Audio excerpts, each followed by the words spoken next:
There's not much that's basic about giraffe. They're one of our more high maintenance animals. They're fairly delicate when it comes to cold weather. So the barn is warm. They can be locked in sometimes for days, even weeks, just because of temperatures. And then since they're such big browsers, their diet's a little more non-typical than what we usually have here. So their grain is specific for giraffe, and their hay we buy specific for giraffe as well. We're usually down at the barn for 2 to 3 hours a day in the winter, feeding and cleaning.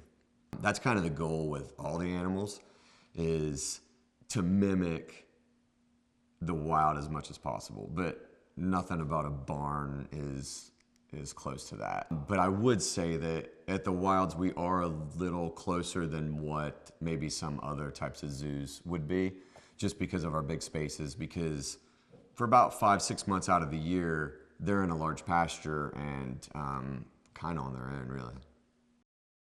It's important to keep them here. We're able to keep large groups here. We have like 10, 20, 30, 40, 50 of animals.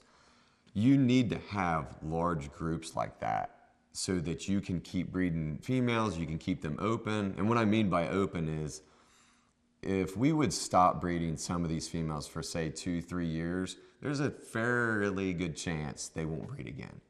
So kind of the catch-22 is you want to have these animals around, but you don't want to have too many, but you need to keep them breeding in order to keep them viable. Because if you stop for any length of time, then your population dies.